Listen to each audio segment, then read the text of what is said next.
Hi, everybody. Welcome back. I have another amazing guest on the show this week. Her name is Dr. Marilyn Simmons Bow. She is the founder of Camp Achievement. She's a life empowerment coach, a motivational speaker, an author. And from researching you a little bit more, I found out that you have ran 180 marathons, which is wild. So impressive, so inspiring. And I'm excited to have you on the show today, especially because you are such an expert in working with couples and strengthening their relationships through social emotional learning, which I can't wait to ask you about. So thank you for being here. Thank you so much for having me, Christian. It is a pleasure. And in addition to my first love of social emotional empowerment, I am a very avid long distance runner. And yes, 180 marathons and Oh counting. my Yes, and you did 12 ultra runs, those were like 100-mile races and things like that. So you must have a very strong willpower and mindset. So I can only imagine. Yes, yes, absolutely. The 100 miler was a bucket list item that I just hid away from for a very long time.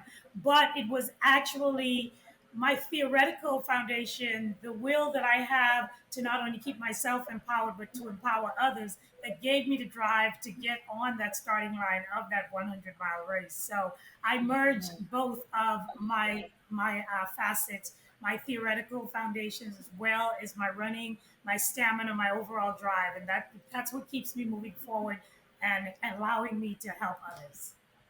Oh my gosh, it's amazing. It's like kind of using yourself almost not as an experiment, but in a way kind of to test out your theories and everything that you've learned throughout your educational years and life experience.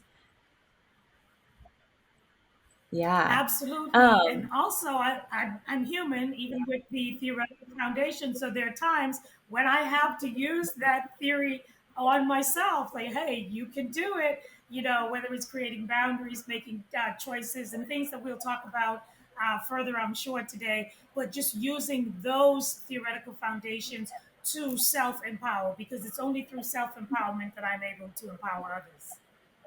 Yeah. And that's actually a question I had just right off the bat, because I think that empowerment can look like so many things for people. And I'm curious, what that means to you. And then in your work from working with other people, what kind of tips you have to share that are like, if to put into action to really help you become more empowered. I look at empowerment in the definition that I've derived, which says it is not what we are, but who and how we are. Because we live in a society that thrives so much on the what of things. What is your career? What car do you drive? What brand are you wearing? What social media sites are you following? So I look at empowerment as making the what's secondary or even tertiary, and it's the who and the how. And some of the tips that I have, it starts simply with looking within.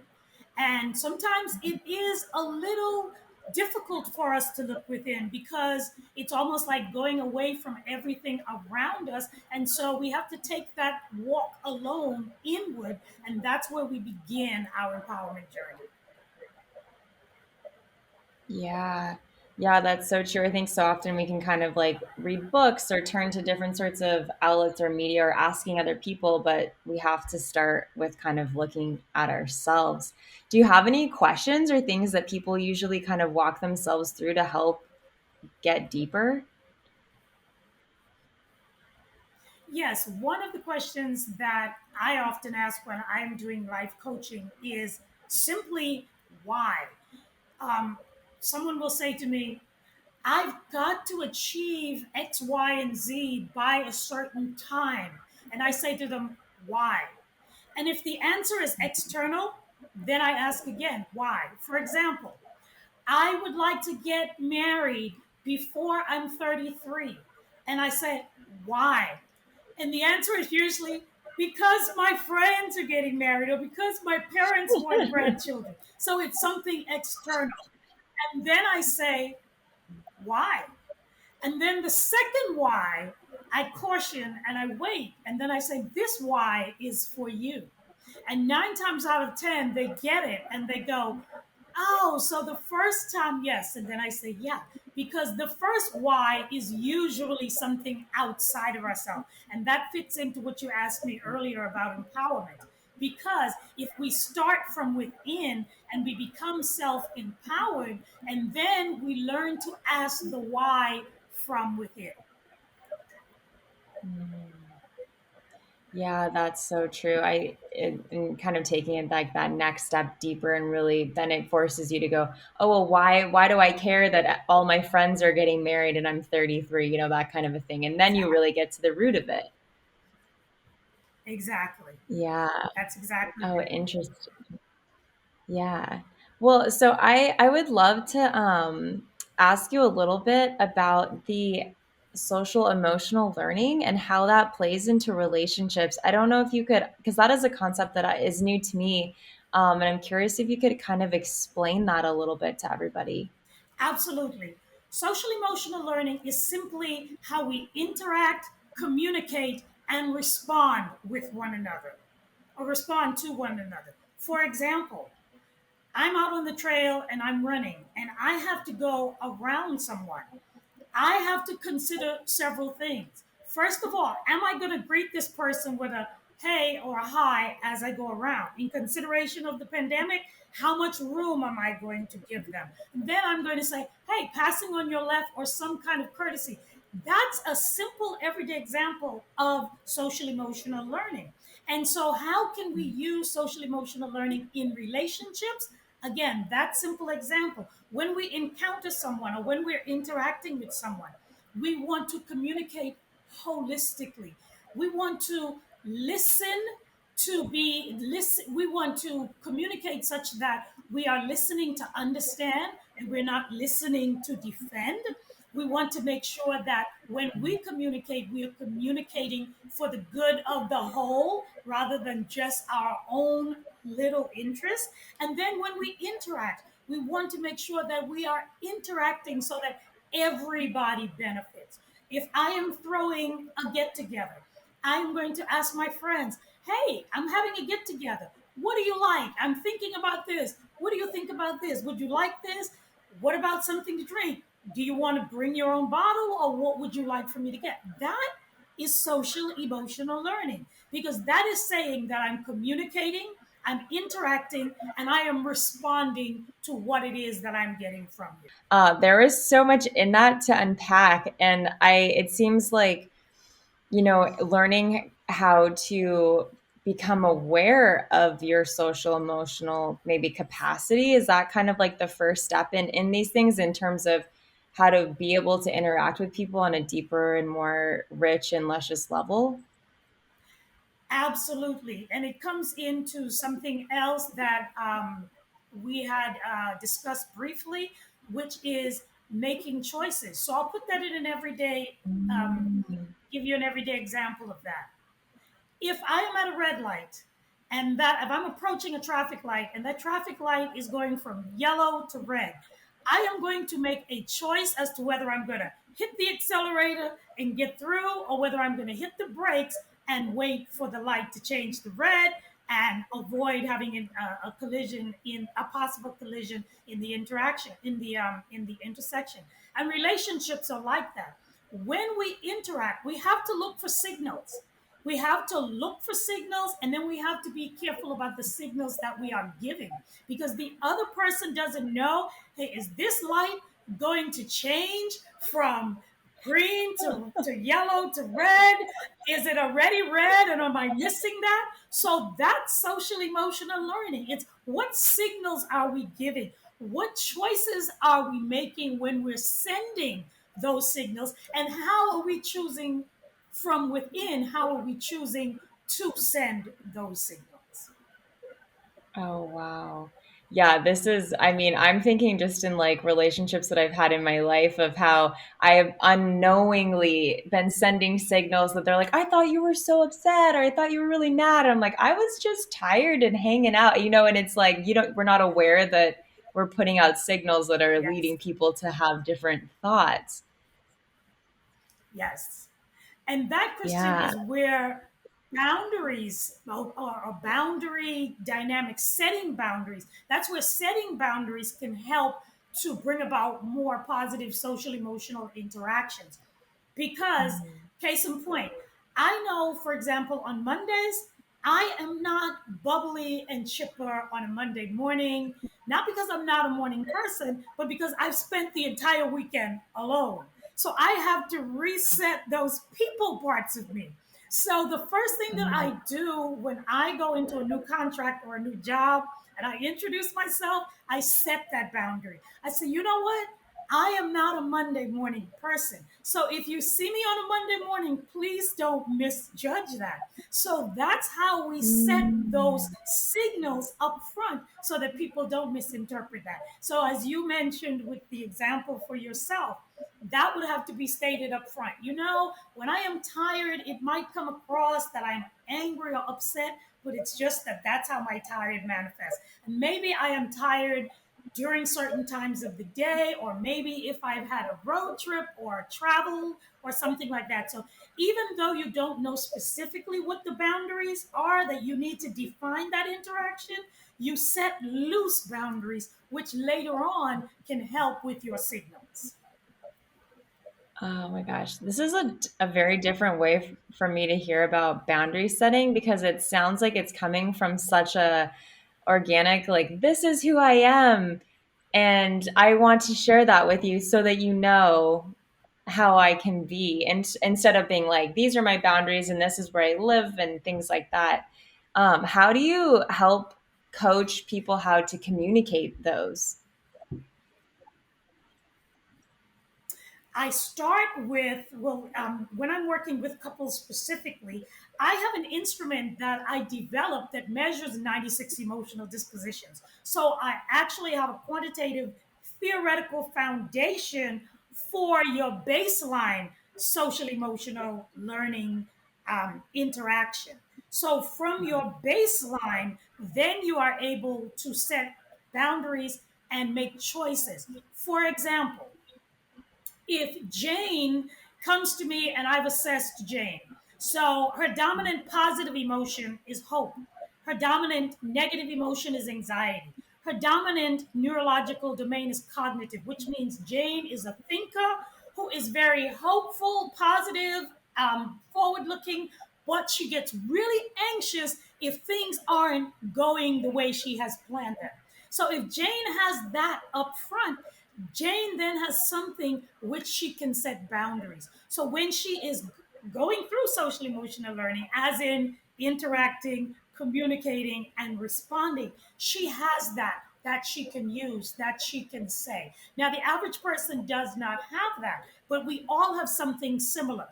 For instance, if I'm a young person and I've just finished college and I have to go back to my mom's for a little bit until I get things underway, I have different boundaries that I use when I'm hanging out in my college dorms that I would use when I'm in my mom's house. And sometimes there's going to be a gray area. That gray area is going to create what? Conflict. Because I've become accustomed to behaving this way for 4 or 6 years of college, and now I'm home and I have to readjust those boundaries. Mm. Yeah, that's so funny. I that you use that as an example because I have had time. I remember when I would come home from college just in the summer times to be with family, and it was almost like we would get back into that state of, oh, I live at home, I'm with my parents, but I'm normally now I'm like an adult. So this is kind of like figuring out how to navigate those shifts, even though it was so subtle. It definitely took time to kind of work through. Yeah. Yes, and I'm sure there were times when there was a bit of butting of the heads, and that's where choice theory would come in because the most general definition of choice theory is internal power. We have the power to decide who and how we are going to be, no matter what is happening. But as I said earlier, sometimes we go more with the what, and the what is what can create the static. Because, case in point, with your example, when you're home in your parents' house, you're thinking, hey, I want to go out at 3 o'clock and maybe I won't come home until 6 a.m. And your mom and your dad is like, well, not in my house. These are my rules. And you're switching to the choices that you would make in college because the power that you had in college is a different level than the power that you have in your mom's house.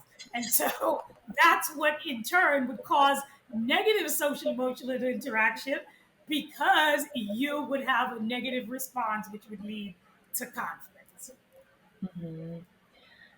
Interesting. Okay, so when events like this happen, what's the best way to resolve them, to talk through them, to kind of move beyond that? And I always use the analogy of a game. So let's say we're playing basketball. If there's a foul, you have to stop the game, and the referee has to say, steps or something happened that caused us to have to stop the game. Or if it's football, there's a flag on the play. So in relationships, same thing. The first thing we have to do is we have to recognize that there was a flag on that play. That's not easy to do because when we're in our moments, we don't see that there's anything that we have done that's wrong. And so that's where the choice theory comes in. We have to say, yes, I am powerful from within, but do I need to use that power as a weapon in this moment? So, step number one is deciding not to use our internal power as a weapon. Once we've made that choice, then step number two says that how can I interact so that I make the other person feel validated? Because until the other person can feel validated, no amount of talking is going to work. And validation can be as simple as saying, yes, Kristen, I understand. Yes, I understand where you are coming from. I might not agree in this moment, but I do understand. Can we talk about it further? And then step number three, you've at least agreed to disagree, but be civil. And in that civility is where the communication then can foster. And then step number four, as you go along, there is going to still be little patches, briar patches, I like to call them, where things will get prickly. And that's when we have to each then return to our place of, I do not have to use my power as a weapon in this moment. Hmm. Wow, that is so powerful. Yeah, I think that the first step of recognizing, I think it's so easy to react and become defensive. And then you're, like you're saying, using the power within, and then that's harmful. And then ultimately, it doesn't do anybody any good because you don't get past that. So I'm curious, so how do you actually put that into action and apply that in your life? Because in theory, I'm like, oh, I could do that, but then in the moment, everything's so overwhelming and powerful that you almost feel like you don't have control. Very good question again. It comes with knowing the who within. And we've seen it in movies, we've seen it in everyday life, we may have even experienced it, where we've had a rocky relationship that had to do with the fact that there was not compatibility. If there is not compatibility and you're trying to force a situation, then it's going to be very hard to withhold your internal power because you realize that you're unequally yoked, you're being attacked, and you're trying to create a circumstance of healthy boundaries so that you can move forward. So the first thing to putting it into action is ensuring that you have at least an equal playing field. The biggest downfall of many relationships is the fact that there is not an equal playing field. And like we said earlier, we are trying to push a relationship because of the what. All of my friends are in a relationship, so I need this what? I need this relationship. So, rule number Mhm. one, we have to be entering into the relationship for the right reasons.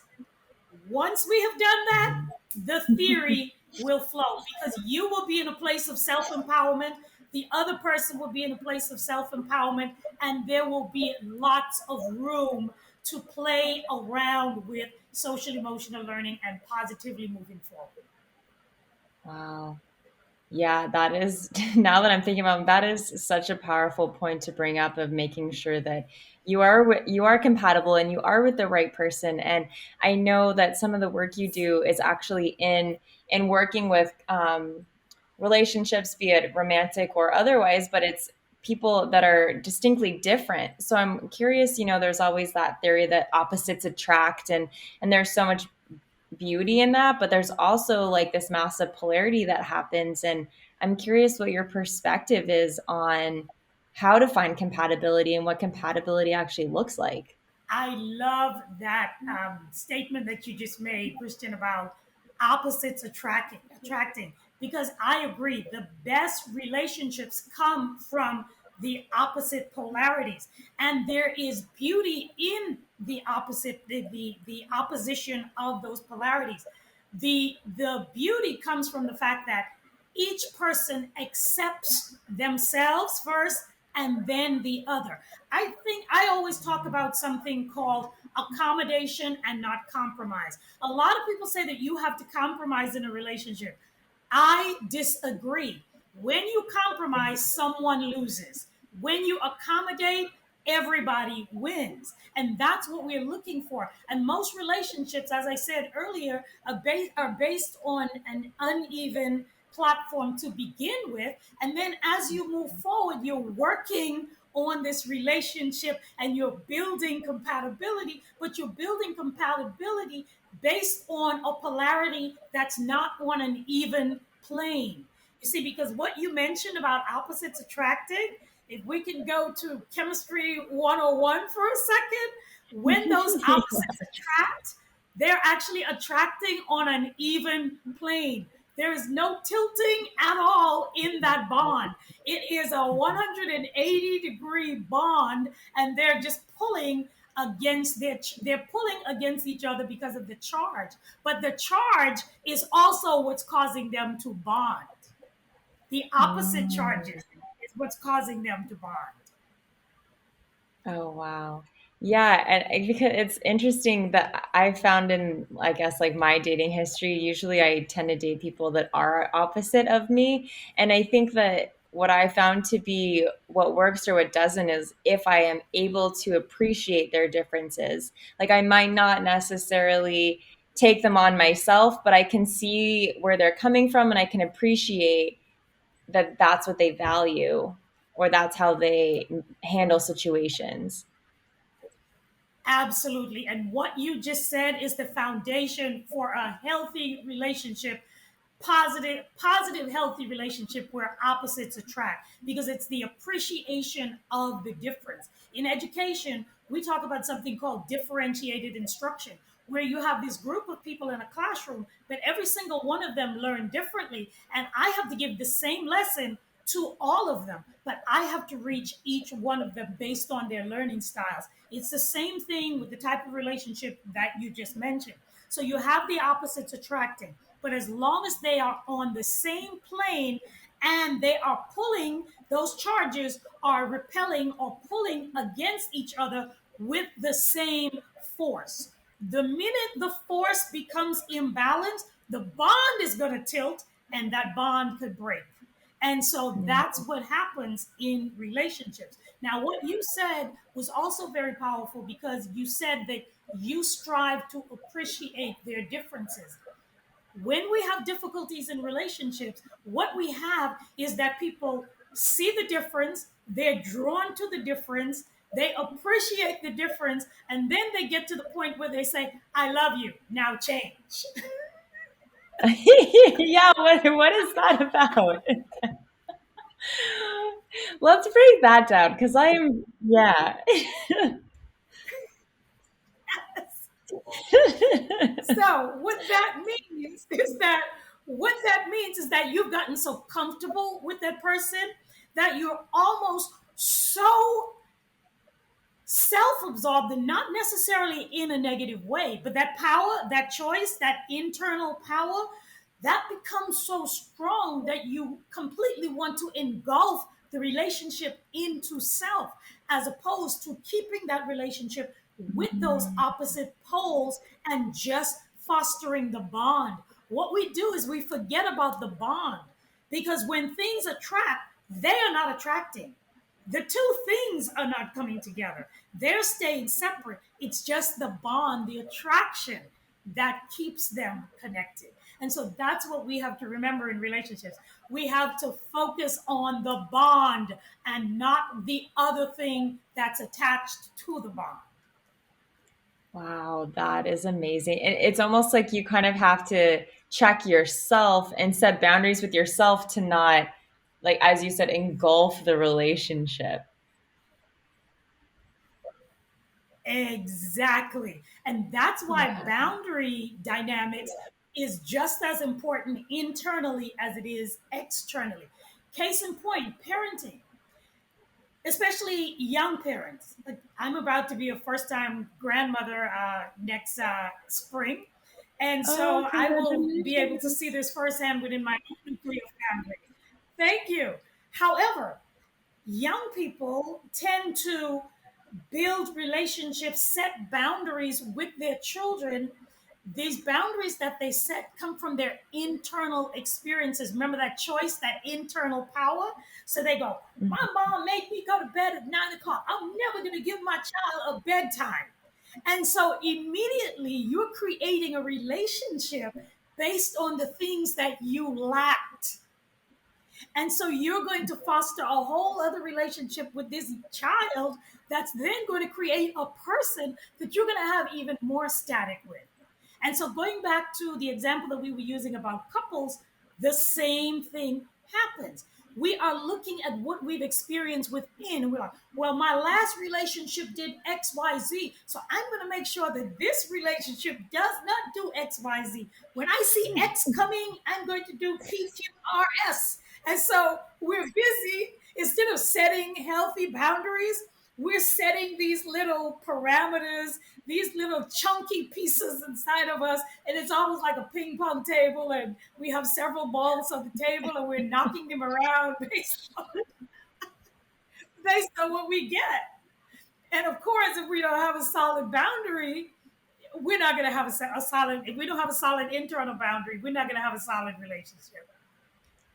Oh my gosh, you're speaking my language. I feel like I've done that so many times. I remember like specifically in a relationship, I was dating someone who's very uncommitted to their career, just kind of didn't know what they wanted to do. And then from that relationship to dating someone who was like, my work is my life, and I don't know if I have time for you. This is my, it was like super major polarity, like bouncing back and forth or like bouncing from one to the other. And I kind of was like, maybe I should find something in the middle here instead of bouncing back and forth, just as that as an example. So, in instances like this, how can we? Is it really kind of just like the more you understand yourself, the more empowered you are and who you are, the easier it is to step into relationships that are healthy? Or how do you guide people through that kind of process so that you don't end up in these sorts of situations? The power is always within. You know, whether we do yoga or we watch Zen masters on TV or something, or we've seen it in a movie and people are doing their and we're like, what is that about? It's about self centering.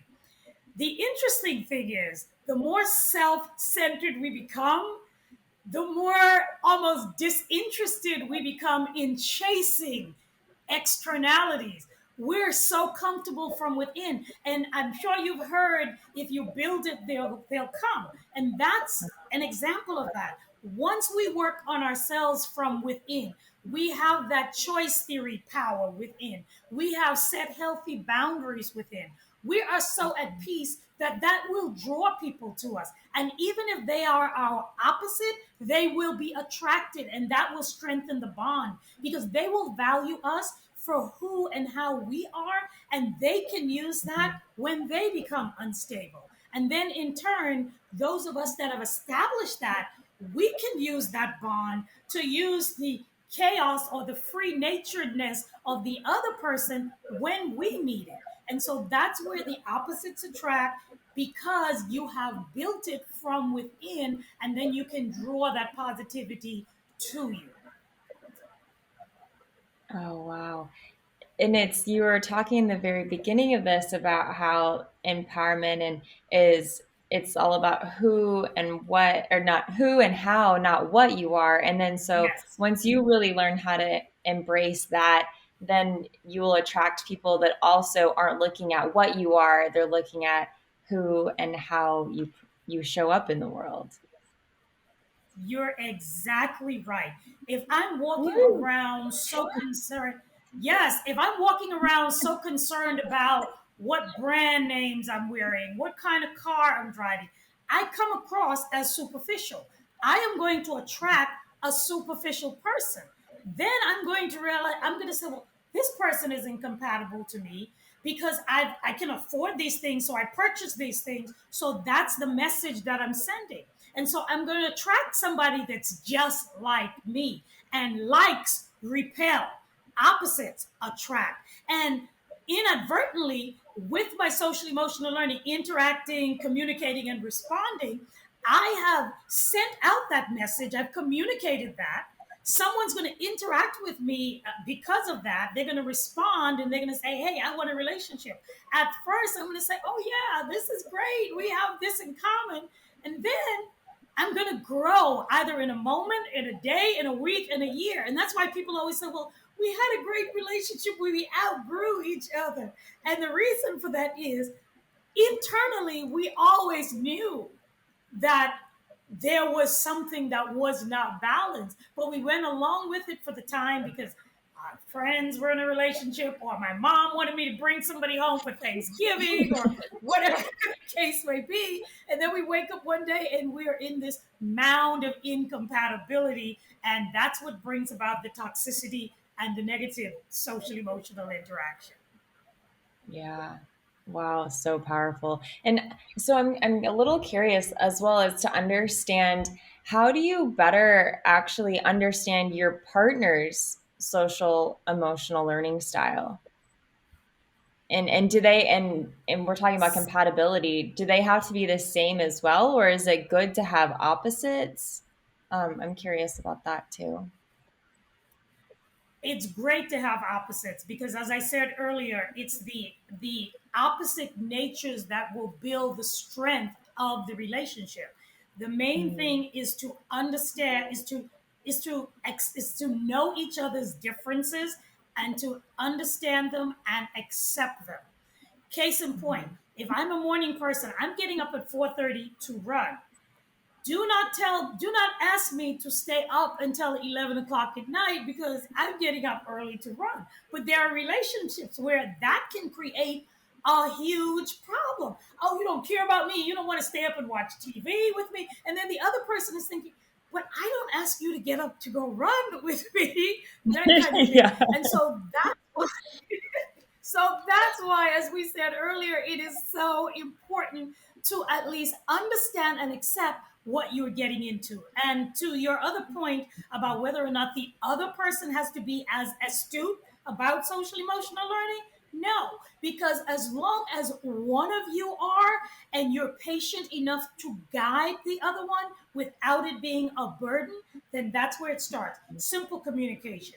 I just like you. We're opposite, but I think that the bond that we create is so powerful, and the differences that we have will create such a powerful, colorful, interesting relationship. And throw in a joke about, can you imagine 10 years down the road how cool our kids would be, or something like that? And then from there you go. However, we have to make sure that we set boundaries where we understand that it is not going to be a matter of me trying to change you or you trying to change me, but us constantly building on our differences and using those differences to strengthen our bond. Oh, wow. That's beautiful. And it seems like so much of this comes down to being able to really communicate clearly and at appropriate times, or, optimal times. So, and I think that that can, in so many ways, be the hardest thing of like actually taking that step to say, hey, I need to say something, or how do you encourage people to actually take that step to communicate? It comes from within. And to go back to what we said earlier, if social emotional learning means how we interact, communicate, and respond, then those three elements are what we're going to build any relationship on. So if we're trying to build a romantic relationship, we have to know when to go back and forth between those three. Are we interacting? Are we communicating? Or are we responding? Because we can get them confused. Case in point, we're out on a romantic dinner. When we're out on a romantic on a date, we're romanticizing each other. We're interacting. That's not the time to bring up bills or hey, something happening with my mom and my sister, and they got on my nerves, and because that would be a form of communication that will not fit in with that interaction. And then Mhm. if you bring up an inappropriate conversation during a positive interaction, you are going to get a negative response. See, this is why I don't take you anywhere. Why are you ruining it? So it comes down to those three: when to communicate, when to interact, when to respond. Bearing in mind that we're always doing those three. But when do we let which one take the lead? Because they're not all going to always take the lead. Oh my gosh, that is so helpful. And I actually, this is a funny thing. I wanted to have a conversation with a partner about sex, and he wanted to talk about it right after, we had been intimate together, and I'm like, no, I want to do it like and actually have a conversation about it. And this is making so Right. much sense. So like as opposed to in the midst of the interaction, and then actually stepping aside and communicating about it. Um, Exactly. yeah, how And interesting. in the sexual encounter is where you get the most mixed signals in a relationship. Case in point, let's say somebody are just frenemies and you decide that okay, in the middle of sex you're going to say I love you, but you've already established a boundary that hey, we're just frenemies. So, not frenemies, sorry, friends with benefits. Although some of Yeah. them are frenemies, so you decided that you're friends with benefits, and then in the middle of this sexual encounter, you're like, "Oh, but I love you," and then afterwards, the other person just rolls over and's like, "Hey, holla, I'll see you later," and you're like, "Well," and then you're like, "But I said I loved you, and you didn't respond." Because in the middle of an interaction that you already set boundaries for, you decided to communicate something that didn't fit within the boundaries that you created. Interesting. Oh man, what a predicament to be in when that happens. Yeah. Wow, I love that. So really sounds like taking moments to say, "Hey, I would really like to communicate with you about this," and setting time aside, when you're not at a party or interacting with a group of people or something like that, and being really intentional about it. That's exactly right. There are two things that I stress when it comes to communication. Yeah, I'd like to piggyback or pick up from the point that you made earlier about the fact that we should make sure that we are choosing the right times to bring up a certain topic.